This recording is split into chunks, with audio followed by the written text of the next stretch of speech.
Hello everyone, आज हम करेंगे कुछ फार्मूलाज ऑफ एटॉमिक स्ट्रक्चर। तो basically we will prepare a formula sheet.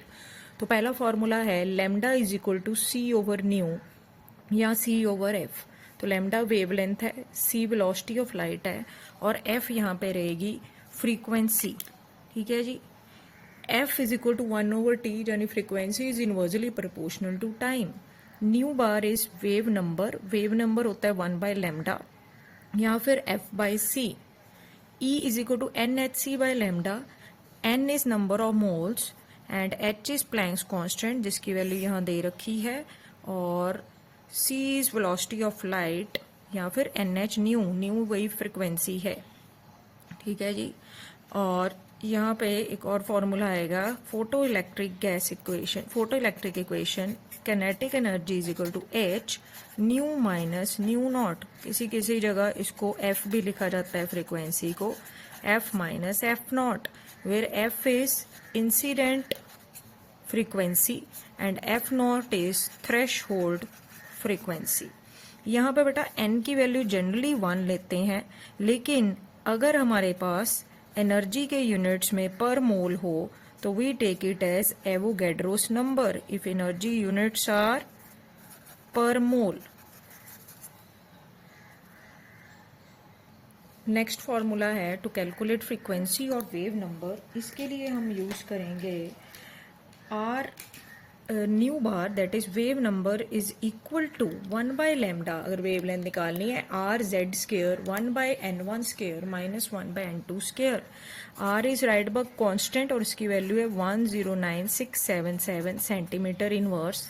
Z here is atomic number और n1 हमेशा रहेगा कौन सी सीरीज की लाइन है, कौन सी सीरीज की लाइन ले रहे हैं हम, ट्रांजिशन कौन सी है, और n2 उसका नेक्स्ट नंबर लेगा अकॉर्डिंग टू द लाइन। तो n1 के लिए लाइमन सीरीज है अगर, तो n1 बेटा 1 लेंगे, और अगर फर्स्ट लाइन है तो n2 2 फॉर फर्स्ट लाइन, और अगर मुझे चाहिए सेकंड लाइन तो n2 3 होगा, और अगर मुझे चाहिए थर्ड लाइन तो n2 4 होगा। इसी तरह अगर मैं ले लूँ बाल्मर सीरीज तो n1 1 2 होगा और n2 for first line it will be 3। अगर मैं बोल दूँ third line in Balmer series, या बाल्मर को विजिबल रीजन भी बोलते हैं, ब्लू लाइन रेड लाइन कोई भी कलर की लाइन बोल दूँ, तो n1 2 रहेगा, n2 बेटा यहाँ से ये हो गया 3, 4 for second and 5 for third, तो यहाँ n2 रहेगा 5। और इसी तरह हमारे पास अगर आ जाए कि वी नीड लॉन्गेस्ट वेवलेंथ, तो लॉन्गेस्ट वेवलेंथ के लिए n1 2 रहेगा, बाल्मर सीरीज है, अगर बाल्मर सीरीज की लॉन्गेस्ट वेवलेंथ निकालनी है, और n2 रहेगा इसका नेक्स्ट नंबर। और इसी तरह अगर शॉर्टेस्ट वेवलेंथ या मेरे पास लिमिटिंग लाइन की ऑप्शन दी है, तो अगर बाल्मर सीरीज ही है तो n1 2 रहेगा, n2 हो जाएगा इन्फिनिटी। तो किसी भी सीरीज की infinity line limiting line find करनी है तो n2 इन्फिनिटी रहेगा, n1 उस सीरीज का नंबर रहेगा।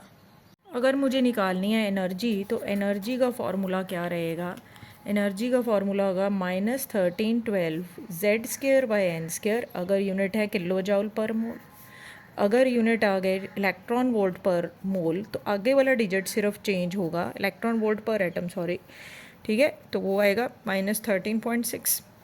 और अगर जाउल पर एटम है तो आगे वाली वैल्यू ये रहेगी, पीछे Z square over N square ही रहेगा।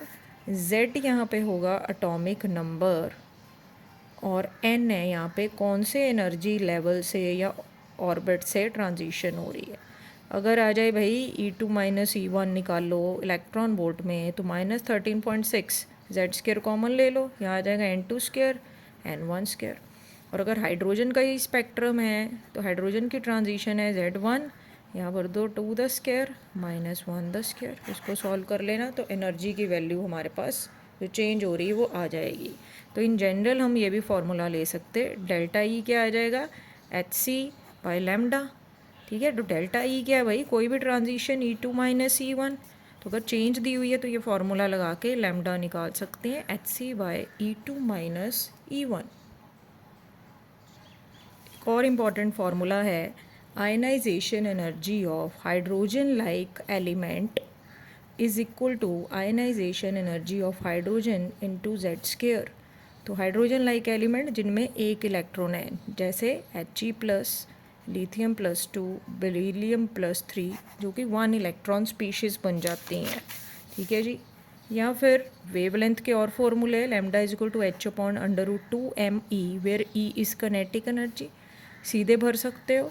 या फिर हमें अगर पोटेंशियल डिफरेंस दिया है तो कनेटिक एनर्जी क्या होती है, kinetic energy is charge into potential difference. तो E इंटू वी, तो वो वैल्यू भर सकते हो। E चार्ज क्या लोगे, 1.6 × 10⁻19 कूलम।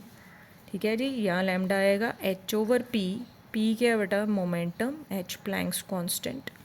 या फिर हम सीधे अगर पोटेंशियल डिफरेंस दिया है तो ये वाला फार्मूला लगा सकते हैं, -9/√v इन मीटर। v क्या है बेटा, यहाँ पे है पोटेंशियल डिफरेंस। ठीक है जी।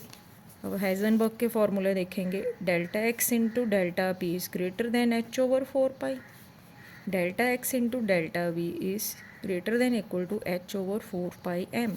Uncertainty in position, uncertainty in momentum, pi की वैल्यू 3.14, h प्लैंक्स कांस्टेंट। और अगर डेल्टा वी आ गया है तो वो आएगा अनसर्टनटी इन वेलोसिटी। नोट्स के लिए, फॉर्मूले के लिए watch my video in the channel. Thank you.